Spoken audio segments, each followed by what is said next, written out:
But I knew the way I talk to white people and people who got money is a little different than the way that I talk to black people and people who are poor.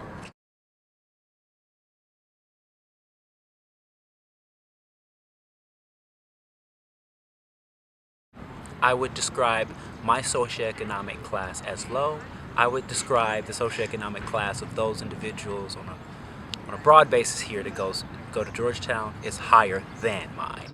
I feel that my parents' income is substantially lower than that of other students. It's hard to live in a wealthy area with not so much money.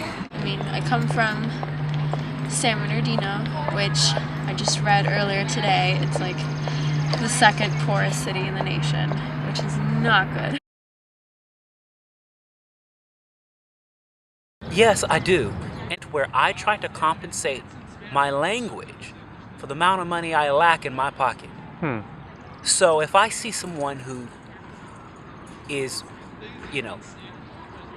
who to me I see as being at a higher socioeconomic class, I really try to not let that be known based on my language. So I try to allow some sort of language to play into that effect of ascribing myself to a higher socioeconomic status, not based upon what I wear or how I can't go out to eat with you, but more profoundly about how I can speak with you. When I'm with other friends, for instance, of racial minorities or people who I know are just as broke as I am, I really talk normal. I feel I'm more relaxed.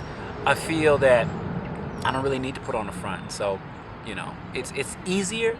But I realized as I was growing up, I was being socialized to understand the ways in which I was to talk to those individuals of class, higher class, and perhaps, the privilege of being white, and those individuals who don't necessarily have the privilege of having money and being white. But when I sort of switch between the two, like when I'm talking to a friend of high socioeconomic status, I tend to use longer words or at least longer sentencing. I'm very conscious of the way that I come out because I feel a bit, and sometimes in the presence of those individuals who are socioeconomically privileged, I want to make sure that my underprivilege does not amount or discount my education or how well I'm perceived, being able to have a conversation. I found myself coming here at Georgetown and look for the first couple of weeks saying, oh my god, these kids are using SAT words.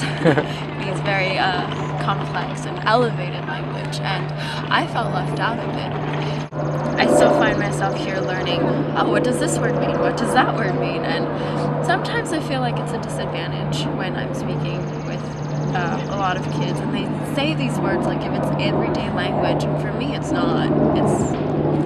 It's just not.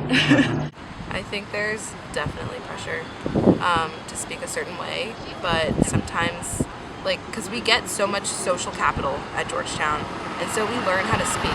They teach us.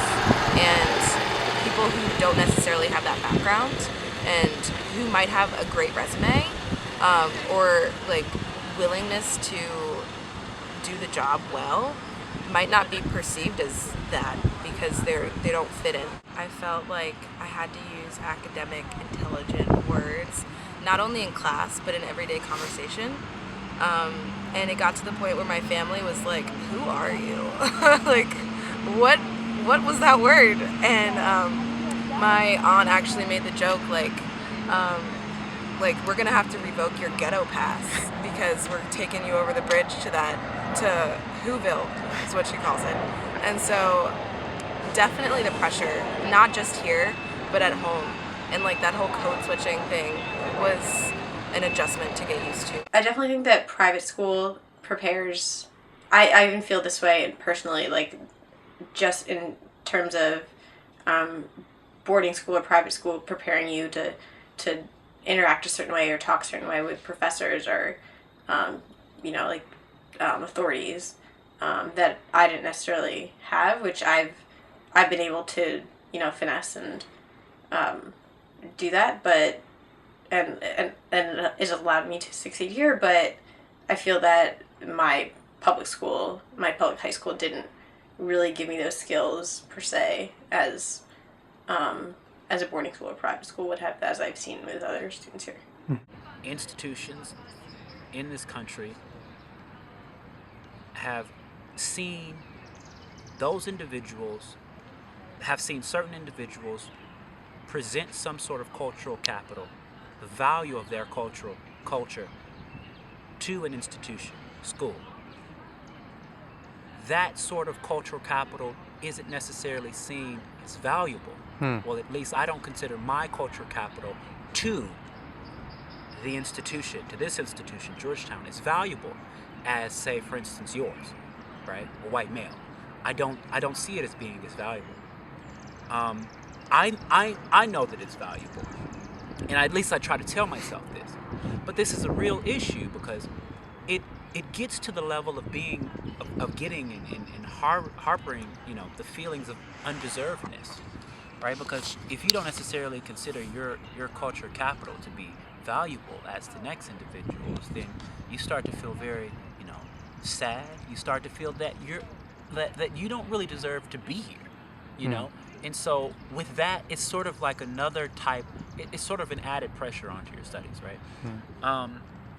So I guess that would be the answer. I just don't necessarily think that the way that I talk, the way that I may talk to my friends or my family or anyone in my culture and my socioeconomic status, I don't think that sort of dialect is considered as valuable as the individuals who perhaps got money in their pocket, and have the privilege of being.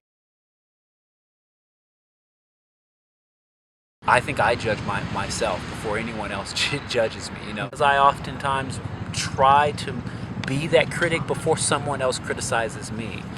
Not to say that I've mastered this code switching deal. By far, I'm sure I haven't. But I've done it to a degree for so long now that I've gotten good at it. And I've done it for so long now that I've gotten good at it. And if anyone really recognizes something that I've sort of slipped up, it's me. Okay. Right. I'm my critic. I've gotten a lot of they have a Mexican accent. Really? Yeah. So, I feel like people don't really mean. They don't mean to be mean or anything, but and I don't take it as offense. I don't get offended, but I feel like people pick that up. I get that a lot. Some if I talk, even how I talk back in high school, I might be looked down upon here. Well, even though I do take Spanish classes, I just get to speak Spanish. I actually feel pretty comfortable in those. I feel more comfortable in those classes than I do in the other ones. I feel just because Spanish, I feel like I can speak it better, or it's just, I don't know, I just feel more comfortable speaking in Spanish. It's more in Spanish than it is in English. The way that I am used to speaking Spanish is just so drastic compared to how I hear it here, or just how it's taught in general. So, if I speak Spanish the way that I do here at Georgetown, yes, I am very much sanctioned, I guess, and just professors or the students would be like, really? That's what you use? Or that's how you say things? Or that word exists? And so to come here and realize that, it's not up to par, or it's so radically different than what is being taught and what the department speaks or what other Spanish speakers speak, it forced me to re-educate myself. I know that my greatest fear is criticism and just being looked at and deemed not elevated enough or educated enough to really have an engaged conversation with, one that involves higher thinking, I guess.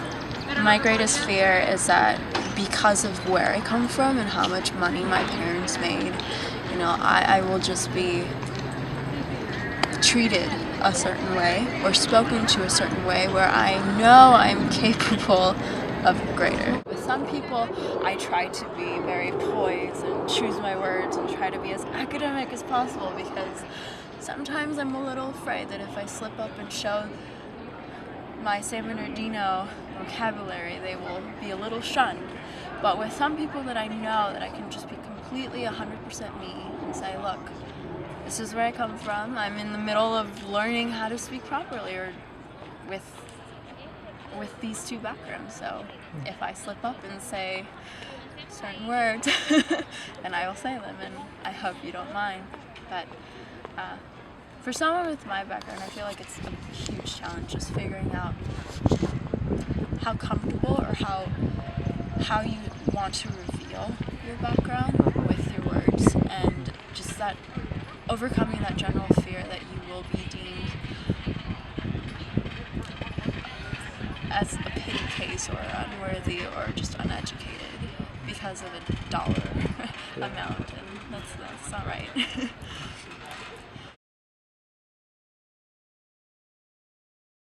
Absolutely. I think that a lot of the times it's athletes, it's people who are African American who say something, and you just have to be able to understand what they're saying, because they're saying something that's relevant and important. But I definitely think that people are like, oh, the athlete's opening their mouth, you know. I went back for winter break this past year, and I was having a normal conversation, or at least in my mind, normal conversation with my sister. And at the end of it, she just said, "Why are you speaking like this?" And I stopped and I questioned, "What do you mean?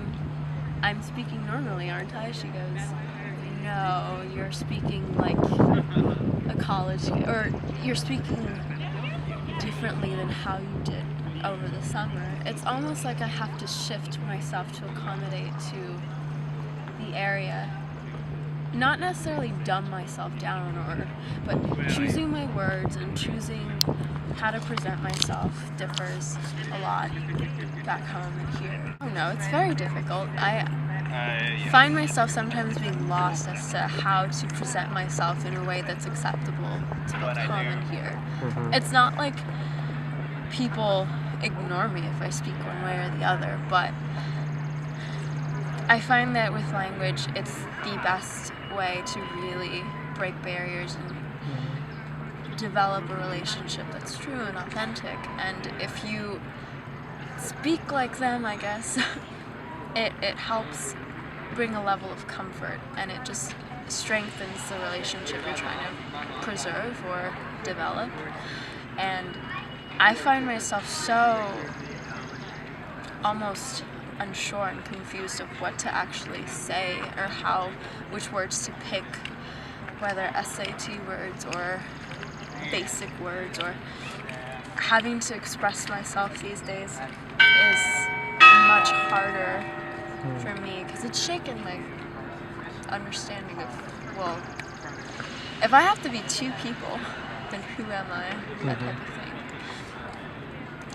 Am I going to have to change the way that I speak whenever I go to a different city, to a different country, to different sort of crowds? And do I have to too?